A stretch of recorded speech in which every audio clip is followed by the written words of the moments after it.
Okay, welcome to the Biological Life Sciences channel. Today in this video, we are going to see about the process of translation. Okay, so let's begin with the translation. So here you can see we are dealing with the translation process. So you can see a diagram of cell here. This is a diagram of cell. Okay, you can see here, this is the nucleus. Inside the nucleus, there is a nucleolus. You can see this such a smaller circle that is called as nucleolus. Okay, now what happens here? The DNA is present inside the nucleus, and the DNA is first of all replicated. You can see the process of replication here, and after that, it is transcribed into mRNA, and then this mRNA is processed inside the nucleus, and it comes out from the nuclear pore complex. Okay, you can see it is shown over here. Okay, when it comes out from the nuclear pore complex, you can see inside the cytosol or cytoplasm, it is forming the protein. Okay, so this is the protein molecule that it is forming, and this process is called as translation. Okay, so today in this video we are going to see the process of translation. So let's start. Okay, so before the translation starts, you should know about the central dogma. Okay, central dogma was first time proposed by scientist F.H.C. Crick. Okay, he proposed the central dogma. What is there in central dogma? In central dogma, there is a presence of DNA molecule that is the central to the cell. It is present in nucleus, and it is replicated. Okay, so DNA is replicated here. Okay, after replication, the DNA undergoes a process called as transcription, by which it forms the mRNA. Okay, it forms the mRNA. Now from this mRNA, it is converted to protein through a process called as translation. Okay, so this is the process of gene expression. Okay, gene expression. This is the process of gene expression. Okay, after the gene is expressed, it is converted into proteins by the process of translation. So now the conversion of mRNA or decoding of the mRNA to the proteins, that is a sequence of amino acid, is called as translation. So today in this video we are going to see the process of translation. Okay, so let's start. Just now I told you the central dogma where the formation of protein is there. Okay, so it is the information encoded by DNA in the form of messenger RNA that is decoded by the ribosome to produce the protein, and this is the whole central dogma. Okay, this is the process of central dogma. Okay, so let's see what are the different molecules involved.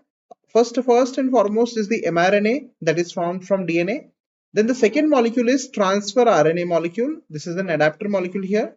Then ribosome. So these are the three types of RNA that is present in the cell, namely first messenger RNA, then transfer RNA, and three ribosomes. Okay, there are different enzymes and other proteinic factors also that are required here, and of course energy is also required in the form of ATP as well as GTP. Okay, so this we are going to see in details here. Okay, now let's see the three roles of RNA here. You can see the three different RNA. This is the setup of the translation that happens in cell. Okay, now here you can see the messenger RNA, that is also called as mRNA. It specifies the amino acid sequence. Whatever the sequence of DNA that is encoded in the form of messenger RNA, this sequence gives ribosome the exact code through which it can add the different amino acid. Okay, so each amino acid is selected based on the order of triplet codon. Okay, which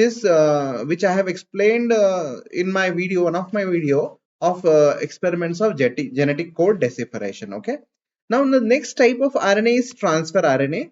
It converts the information of mRNA codons into amino acid sequence. Okay, and this tRNA molecule is specified by the codons present in mRNA via their anticodon. So we are going to see the structure of amino acid also here. And the ribosomal RNA makes up the bulk of the masses of ribosome. Okay, so total RNA that is present in the cell, out of that about 70 to 80% part is only ribosome only. Okay, So this ribosomal RNA, it is very important site for protein synthesis. As you can see in this diagram which is shown here, you can see in this diagram, there is the upper subunit. This is the larger subunit of RNA. This is the smaller subunit of RNA, and this is the mRNA here, which is always read in 5' to 3' direction. This is the tRNA molecule that is accompanying different amino acids. And these are the amino acids that are included in the growing polypeptide chain. Okay. So now let's see how the process of translation occurs. Before we are proceeding for the translation process, let's see the structure of tRNA molecule. As this is an adapter molecule, this brings different amino acids. So let's see the structure of tRNA molecule. Okay. So for seeing the structure of tRNA molecule, you can see it is formed by different kinds of loops. Okay. Typically, it is made up of 70 to 80 nucleotide in length. Actually, it is like this. You can see the shape of the tRNA molecule, but for the sake of study, we make it like this. Okay. So you can see there are 5' and 3' end, which is formed in different loops. These loops are generally formed, these loops are generally formed through palindromic sequences. Okay.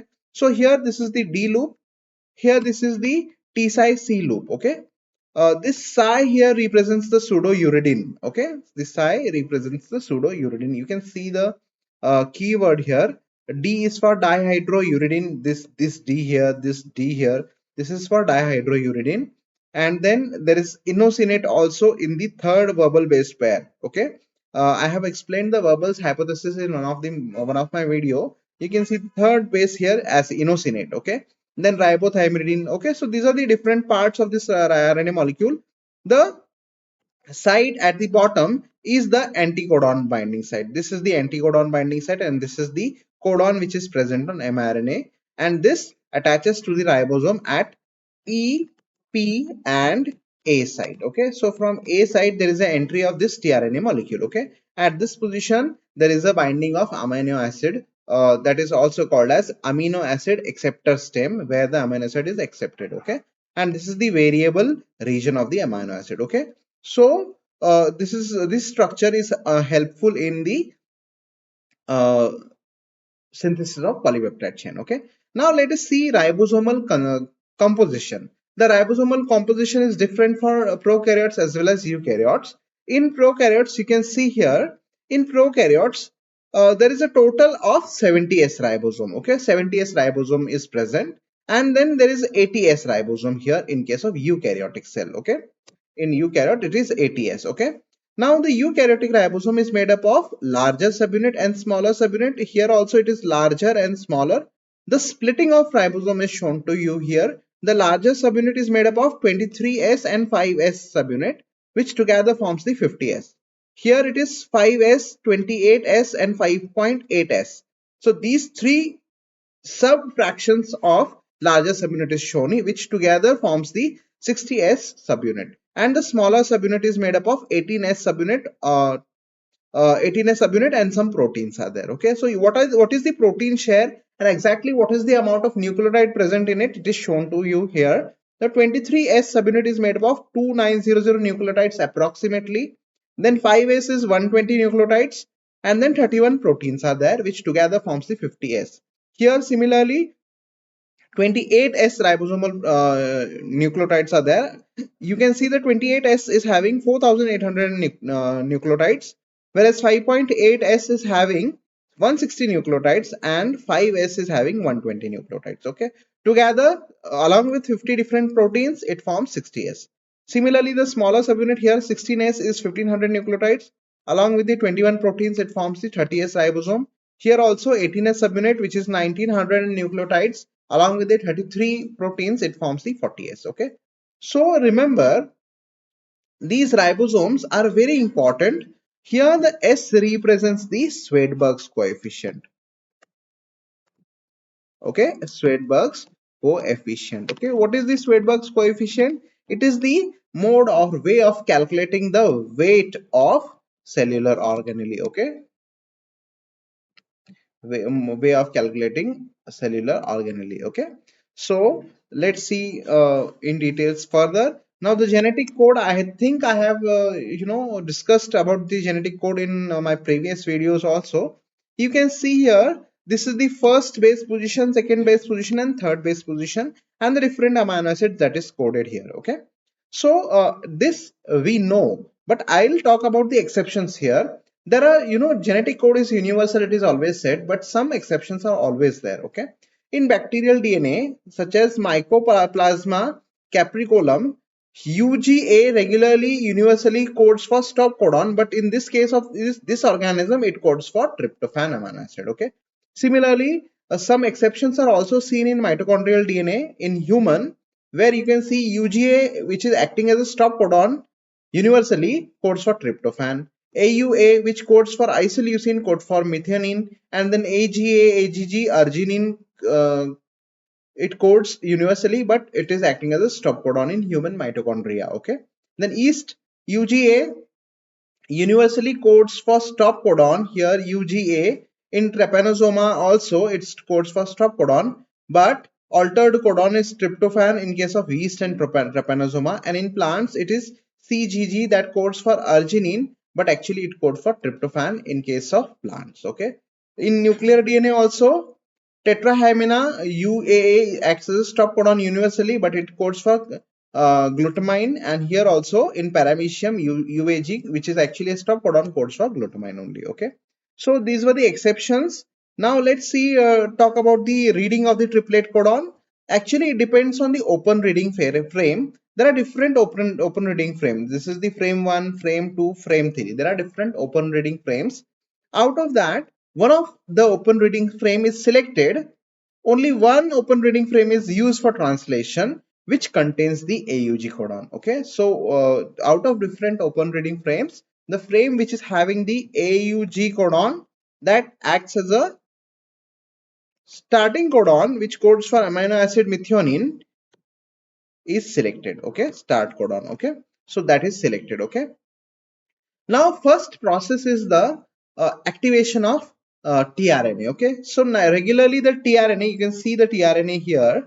Regularly, it is not having any kind of amino acid. Okay, so amino acid has to be attached to the end of the tRNA. You can see here the amino acid attachment process is in is taking underway. You can see the amino acid tRNA synthetase. This is the specific enzyme that is adding the amino acid phenylalanine. Okay, now see this amino acid here is phenylalanine. Okay, this amino acid here is phenylalanine. So this is adding the amino acid phenylalanine. Okay, so now this is the enzyme that actually works here. This adds the amino acid phenylalanine by using an ATP as an energy molecule. Okay, so this forms the phenyl tRNA. Okay, phenylalanine tRNA. Okay, you can see here the formation of phenylalanine tRNA takes place. Okay, phenylalanine tRNA, and this tRNA is having an anticodon of AAA, which forms the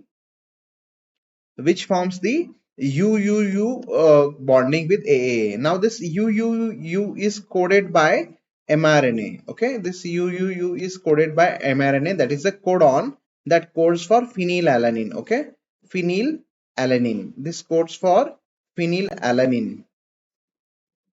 Okay, now this AAA is present in the tRNA, and this is the anticodon. This is the anticodon for phenylalanine. Okay, phenylalanine anticodon. Okay, so here this is the amino acid tRNA that is actually called as phenylalanyl tRNA that is formed here. Okay, similarly all the different amino acids are uh, activated, or tRNA are activated by the addition of amino acid to this tRNA. Okay, now let us see the process of translation starting.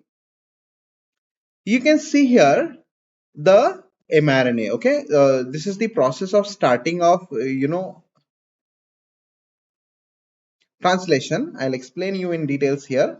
So you can see first of all what happens. Every step, every process is divided into three parts. Okay, first is initiation, second is elongation, and third is termination. Okay, so let's see the initiation of eukaryotic translation. Okay, so at the starting what happens, you can see here the activated amino acid is there. Okay, this is the activated amino acid. Okay, now this activated amino acid is coupled with GTP. Okay, now it is coupled with GTP means what? Guanosine triphosphate is added to this. Okay, remember guanosine triphosphate acts as an energy source. Okay, you can see here there is a different factors that is attached to the smaller subunit.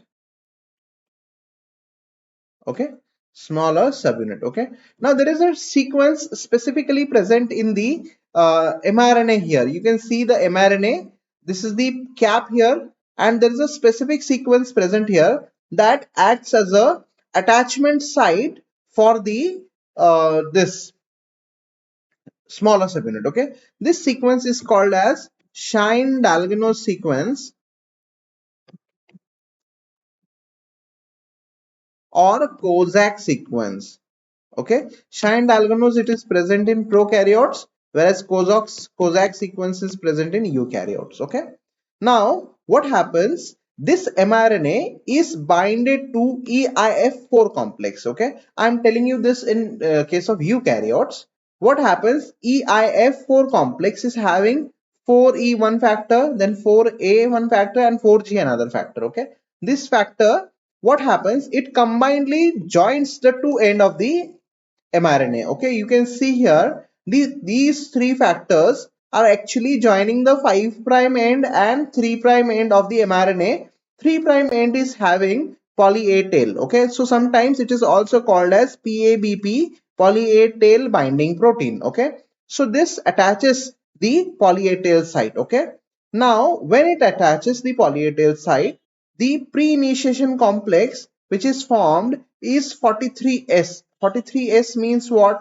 The smaller subunit plus different proteins. Okay, so you can see in explanation here there are different proteins that is having the initiation factor bound with the 40S ribosomal subunit. Okay, now the EIF2 eukaryotic initiation factor 2 along with the GTP, okay, eukaryotic initiation factor 2 along with the GTP comes with the methionine tRNA and forms a ternary complex. Okay, after formation of ternary complex, you can see it is ready to attach with the initiation assembly. Meanwhile, here a circular assembly is being formed by EIF4 complex in which poly A tail binding protein is associated and other three proteins are associated in this area. Okay, now in step 2 what happens? These assembly attaches at the ribosomal site. Okay, so this is the smaller subunit.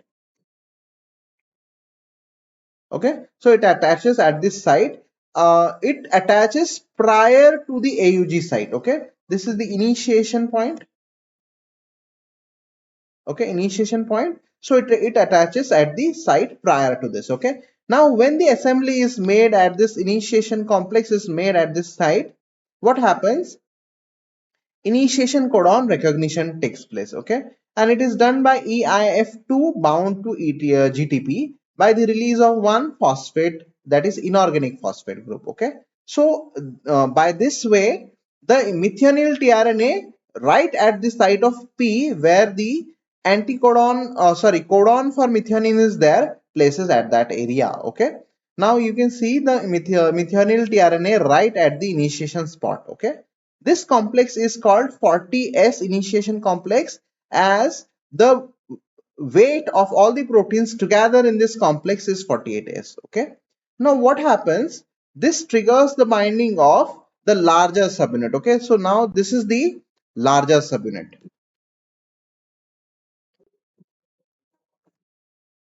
Okay, this is the larger subunit. Okay, this larger subunit along with the factor 5B and GTP binds at this position, and all these factors are released here. You can see they are released here. Okay, so subunit joint displacement factor is done. Okay, now these factors is having different names. Okay, but the function is same. This may have a different name in different books.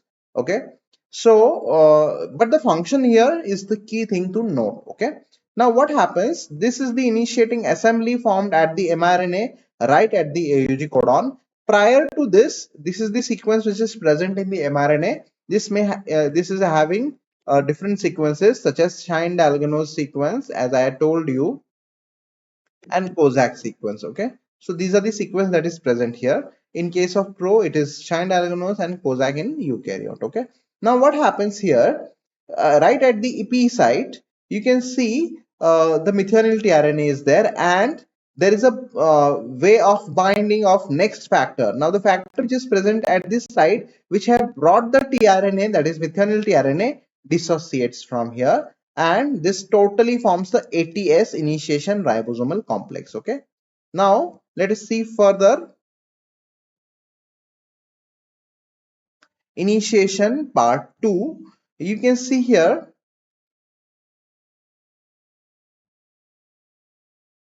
Okay, this is the ATS complex that is formed here. Now what happens? The EIF2 generates a stable 48S, and then this tRNA is bounded at this position. Now after this, what happens?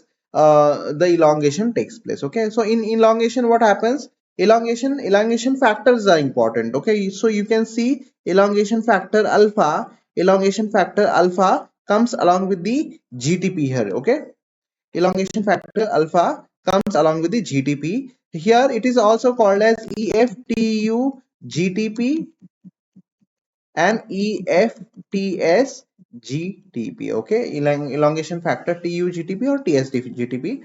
It is also called as EF1 alpha GTP.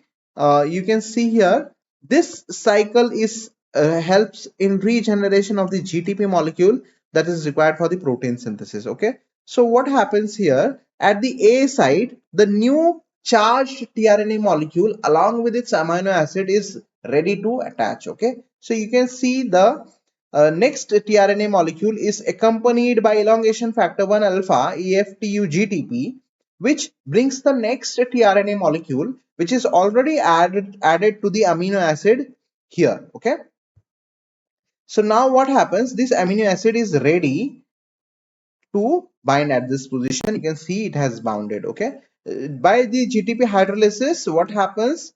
There is a conformational change, and this second amino acid, this second amino acid is attached to the first amino acid. Okay, and there is a formation of peptide bond here. Okay, and after the peptide bond formation, the ribosomal translocation happens, which is also requiring an energy which is provided by EF2 molecule or elongation factor 2 molecule. Okay, so here the peptide bond formation takes place by the enzyme peptidyl transferase.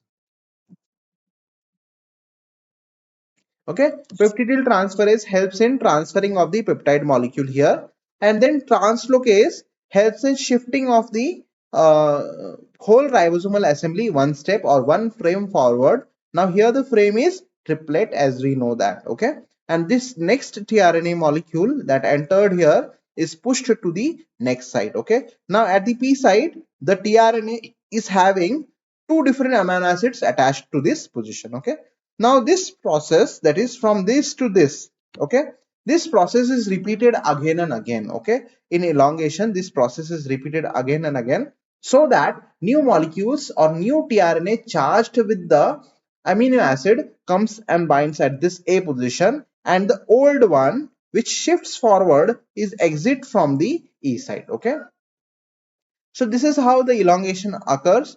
Now, in case of termination, there are three stop codons UAA, UAG, and UGA. Okay. Now, these stop codons are recognized by different release factor. Now, in case of prokaryote, there are different release factors. Okay, release factor 1, release factor 2, release factor 3. Okay, three different factors are there in case of prokaryotes. Okay, whereas eukaryotic release factor 1, there is only one factor, release factor in case of eukaryotic cell, that recognizes the stop codon. Okay, whenever the stop codon is encountered, then only the translation is terminated. You can see here the eukaryotic release factor 1 has recognized the stop codon, and the growing polypeptide chain is attached to the amino acyl tRNA that is present at the P site. Okay. Now what happens here, as the release factor is bind at this position, it hydrolyzes the formation of, or the release of the polypeptide chain. Okay. And the release of the polypeptide chain from the ribosomal complex is done by addition of a water molecule to the polypeptide chain, and the polypeptide chain is removed here. Okay. Hydrolysis of polypeptide chain takes place. Okay. So ABCE1 is a protein that helps in doing this by hydrolysis of ATP. Now, after the release of polypeptide chain, the larger subunit, that is 40S and 60S subunit, are separated by with the help of the action of ABCE1 protein, and then the whole translation assembly is uh, dislocated. Okay, the larger subunit is dislocated, the smaller subunit is dislocated, and it is again ready to form the new complex. Okay, so after the polypeptide chain is removed from there, this polypeptide chain goes for protein folding. Okay, protein folding. Okay, now the protein folding is another important phenomena that takes place here. Now in protein folding, different kinds of modifications of protein is there, such as glycosylation glycosylation, then phosphorylation. Okay, phosphorylation, then cleavage of leader sequence. Okay, so all this process takes place in post translational modification. Okay, so this is how the protein translocation happens. There are few differences in prokaryotic translation and eukaryotic translation. I hope you have understood this. Now, what happens to this recycling of the ribosome? Okay, once it is dissociated, it has to be attached again for the more amount of proteins to be synthesized. Okay, so remember at the starting we saw these two different proteins. One is binding the 5' cap of mRNA, and second is binding the 3' end of the mRNA, that is poly A tail binding protein. Okay, these two proteins along with one more protein forms a circular complex here, and once after the release of this, it again allows it to join at this position. Okay, at this starting position of both the subunits, and the initiation assembly is again formed here. Again the tRNA is synthesized, and again this process repeats till the amount of protein is formed, a required amount of protein is formed. Okay, so this is how the process of translation occurred, and these ribosomes are recycled rapidly to reinitiate another round of translation till the amount of protein that is required is met. Okay, so this is how the process of translation occurs. I hope you have understood the whole process. Thank you for watching the video. Okay, so if you have any query, do comment down below in the comment section, and if any doubt regarding this, please contact. Okay, thank you so much.